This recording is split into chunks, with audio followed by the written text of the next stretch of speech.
हमें कहा गया कि जनाब आप फेल हो गए हैं। इस तरह का मीडिया प्रोपेगेंडा हमने फेस किया।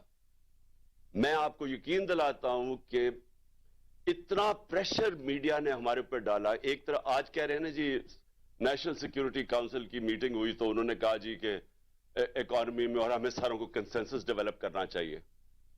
और उन्होंने बाय द वे बड़ी इंटरेस्टिंग बात की कि डॉलर्स मुल्क से बाहर जा रहे हैं वो रोकने चाहिए। मैंने ये भी बड़ी आज नेशनल सिक्योरिटी काउंसिल की मीटिंग में सुना। तो डॉलर से सबसे ज्यादा कौन बाहर भेजता है? ये सरे महल जो था ये किधर, कौन से डॉलर से बना था? ये जो 4 मेफेयर के फ्लैट्स हैं ये कौन से, उधर से किधर से जनरेट हुए थे डॉलर? वो यहीं से पैसा बाहर गया था। वो जो $60 मिलियन पड़ा हुआ था आसिफ जरदारी का स्विट्जरलैंड में जो वापस आना था, वो किधर से डॉलर गए थे? वो सारे चोरी होके यहां से गए थे।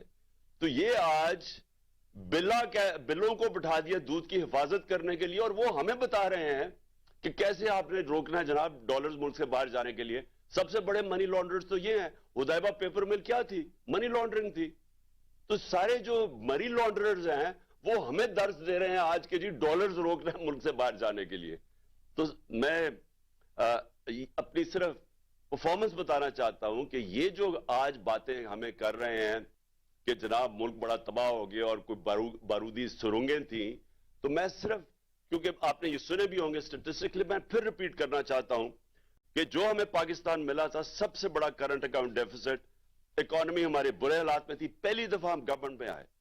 मैं ये भी कह दूं कि हमारा पहली दफा जब हम गवर्नमेंट में आए, हमारा अमेरिका की तरह कोई सिस्टम ऐसा नहीं था कि 2 महीने, अब जब बाइडेन एडमिनिस्ट्रेशन जब आई तो 2.25 महीने इनको हर डिपार्टमेंट ने ब्रीफिंग दी कि हमारे हालात क्या हैं। एक एक डिपार्टमेंट की ब्रीफिंग मिली इनको। सो इनकी पूरी तैयारी करके लेके आए। हमारा यहां सिस्टम ही कोई नहीं था। हमारे तो 3 दिन पहले पता चला कि जनाब अब हमारी मेजॉरिटी पूरी हो गई और गवर्नमेंट बन रही है। उसके बाद जब गवर्नमेंट में आए तो पहली दफा प्रेजेंटेशन मुझे मिली कि गवर्नमेंट की सूरत हाल क्या थी। तो एक नई पार्टी भी आई पहली दफा गवर्नमेंट में, पहली दफा हमने ये पता चला कि हालात क्या है। तो मैं सिर्फ ये कहना चाहता हूं कि उसके बावजूद, और मुझे बड़ा फख्र है कि मीडिया प्रोपेगेंडा ऐसा था हमारे खिलाफ कि जी तबाह हो गया मुल्क और ये हो गया वो हो गया। तो हम आप यकीन करें कि जब हमारी कैबिनेट के अंदर ये फिगर्स प्रेजेंट की गई कि हमारी 5.7 और 6% ग्रोथ रेट थी आखिरी 2 साल, जो पाकिस्तान की तारीख में, अगर आप डिक्टेटर्स को निकाल दें और अमेरिकन डॉलर्स को निकाल दें जो सीटों सेंटों में यूब खान के पास आए, जियाउल हक के जमाने में अफगान जहाज पे आए, जब उन्होंने कहा जी पीनट्स हैं तो उन्होंने और डॉलर्स मंगवाए, और फिर अपने 80,000 लोग मरवा लिए वॉर ऑन टेरर में और वो डॉलर्स आए। इसको आप निकाल दें तो ये पाकिस्तान की तारीख की सबसे बेहतरीन परफॉर्मेंस है।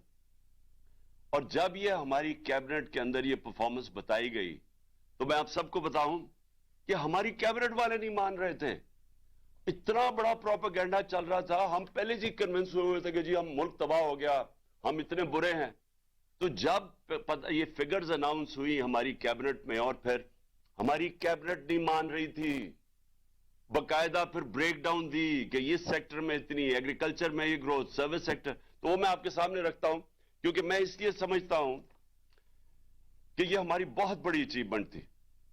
और ये अचीवमेंट इसलिए थी कि आई रिपीट अगेन कि हमारी तो पहली दफा गवर्नमेंट पावर में आई थी।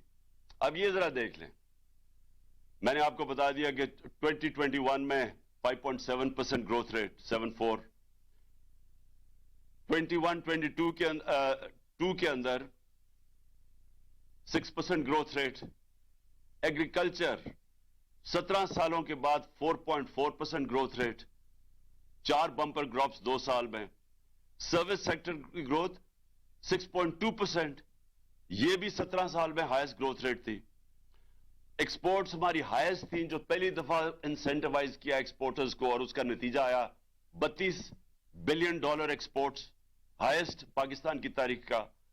उनको इंसेंटिवाइज किया आपने ओवरसीज पाकिस्तानीज को बैंकिंग चैनल से भेजने के लिए, $31 अरब रेमिटेंसेस, ये भी रिकॉर्ड था। हमारी टैक्स कलेक्शन पाकिस्तान की तारीख की सबसे ज्यादा थी 6.1%। और मैं ये रिपीट कर दूं कि जो हमने, और बड़ा मुश्किल था हमें जो चेंजेस लाएं ताकि हमारी टैक्स कलेक्शन बढ़े, ऑटोमेशन के ऊपर जाने के लिए बड़ी रेजिस्टेंस थी, लेकिन हम ये सारे बैरियर्स क्रॉस कर गए थे। पता नहीं आपको शौकत अली ने बताया या नहीं, हमने 34 मिलियन नए टैक्स पेयर्स डिस्कवर किए थे, या मेरे ख्याल में 40 मिलियन, शौकत क्लियर कर देगा बाद में। तो ये हमने नए टैक्स पेयर कैसे डिस्कवर किए थे? नादरा के साथ बैठ के हमने फिर अपने वो एनालिसिस किया, सॉफ्टवेयर इस्तेमाल किया आर्टिफिशियल इंटेलिजेंस के, हम कैसे उनका रहन सहन क्या था, वो कोई टैक्स नहीं दे रहे थे। तो ये 34 मिलियन नए टैक्स पेयर डिस्कवर किए थे, और या 40 मिलियन, मैं फिगर भूल गया हूं, यानी लिखा हुआ। तो हम, और फिर ट्रैक एंड ट्रेस सिस्टम, ये जो बड़ी बड़ी सीमेंट और ये शुगर इंडस्ट्री, ये जो सेल्स टैक्स एवेड करते हैं, उसके लिए ट्रैक एंड ट्रेस सिस्टम ले आए थे ताकि उसमें से इम्पॉसिबल हो किसी किस्म की टैक्स एवेजन। तो हमारा ख्याल था कि ये हमने 8 ट्रिलियन तक लेके जानी थी, 8,000 अरब तक अपनी टैक्स कलेक्शन लेके जानी थी जब इन्होंने गवर्नमेंट कराई। और फिर जो सबसे रेलेवेंट चीज है, 55 लाख 3 साल में नई नौकरियां हमने प्रोड्यूस की, और जो हमारा आइडिया था कि इससे हमने बहुत तेजी से और आगे जाना था। तो ये याद रखें कि जो हमें सबसे ज्यादा प्रॉब्लम आया कि $70 बैरल से हमारा एक वक्त में गई $115 बैरल, जो हमें असल प्रेशर पड़ा एंड में जाके। लेकिन उसके बावजूद हमने पूरी कोशिश की कि अपनी कीमतें नीचे रखें। आप सिर्फ वो ही नहीं गई, कमोडिटी सुपर साइकिल में जो एडिबल ऑयल था, घी था, वो 780 टन से $1,500 टन पे गया। $780 टन से 1,500, यानी दुगना हो गया तकरीबन। कोयला जो था 80 टन से 280 टन पे चला गया हमारा जो और इसके बावजूद जो हमारी कंज्यूमर प्राइस इंडेक्स था वो 12.2 पे रखा हमने, और जो सेंसिटिव प्राइस इंडेक्स था वो 14% पे हमने रखा मार्च 22 तक। और उसके अलावा हमें ये जो, मैंने फिर से वैक्सीन की मैंने बात कर दी। अच्छा, अब आ जाए, अब मेरा ये क्वेश्चन ये है कि जो ये सारी साजिश करके इनको लेके आए, ये आपने सुनी लिया होगी फिगर्स, क्योंकि मेरे से बहुत बेहतर इकोनॉमी समझने वाले स्पीकर्स हैं। मेरा तो सारा तजर्बा हुआ ही है, जो 3.5 साल में मैं गवर्नमेंट में बैठा, पहली दफा, क्योंकि इतने बड़े क्राइसिस थे इकोनॉमी के ऊपर कि मेरा एक फास्ट ट्रैक लर्निंग हुई इकोनॉमी के ऊपर, और मैं बेसिकली एक चीज समझ गया कि हमारा जो सारी गवर्नमेंट है, जो मैंने शुरू में आपको कहा, उसका डायरेक्शन ही गलत है। यानी होना ये चाहिए कि अगर आपको पता है कि आपका जैसी इकोनॉमी बढ़ेगी तो आपने बॉटलनेक आ जाएगा करंट अकाउंट का, तो सारी मुल्क को कोशिश करनी चाहिए कि हम वो डॉलर की इनकम बढ़ाएं ताकि वो हमारा बॉटलनेक ना आए। मैंने उसके लिए 2 प्रोजेक्ट शुरू किए। एक था हमारा बंडल आइलैंड का कराची, और एक था ये रावी सिटी लाहौर। रावी सिटी लाहौर का मकसद एक तो ये था कि हम लाहौर को बचाएं।